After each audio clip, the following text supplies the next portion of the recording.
now that the fabric is through the printer and everything is ready to load on the take-up roll, there's a couple things to consider. We put the core on. The core is a little bit longer than the fabric, so everything is ready there. Now, when you load fabric, sometimes what you'll find is that it loads too much, and then you can't feed it backward. You have a couple options there. Option one is you cut it. If you do cut it, I recommend having a really good pair of fabric shears that you only use for fabric. They're helpful. They're going to cut through the fabric cleanly and they're not going to fray. If you use just any old scissors, a lot of times they're going to mangle the fabric pretty badly.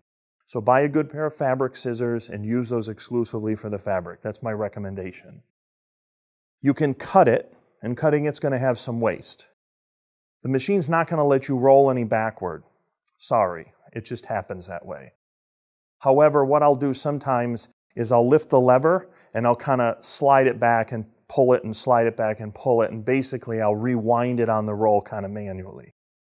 In this case, I just cut it. I'm a little pressed for time, so I just trimmed off the edge. It was maybe a foot. Once that's done, I'm going to put the tape on it. I like 3 pieces of tape. I want it very secure on that core. Now, if you put the tape on the fabric just as is, what's going to tend to happen is the tape's going to come right off that fabric. So it's going to tape to the core, and that's going to stick. But the tape on the fabric isn't going to stick. And that's going to distort you having it on the take-up roll evenly, which is very important.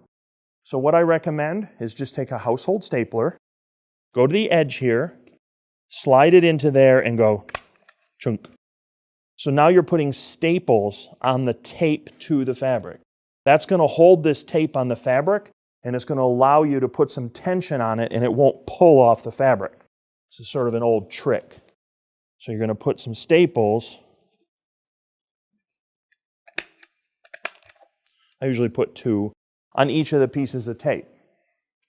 And we'll do the last one down here. Very easy. Okay, now that's all ready to go onto the take-up roll. I habitually cut like a tiny little curve into most things because I'm going to load the middle first.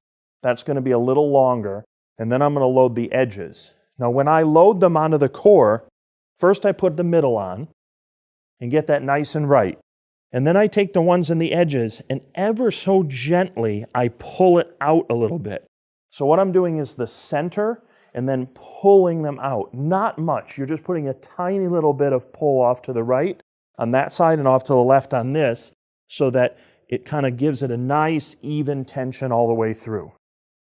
Once that's done, we'll put it on here in a second, then I roll it forward, insert the dancer bar, and then initiate the take-up reel.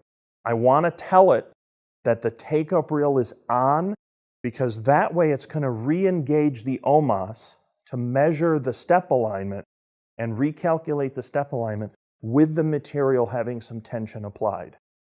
And at that point, you stand back and look at everything, and if everything's right, you are good to go. You'll find that when everything's on the take-up roll and it's nice and even and your take-up roll is a little longer, no end caps, fabric will print beautiful on a latex printer.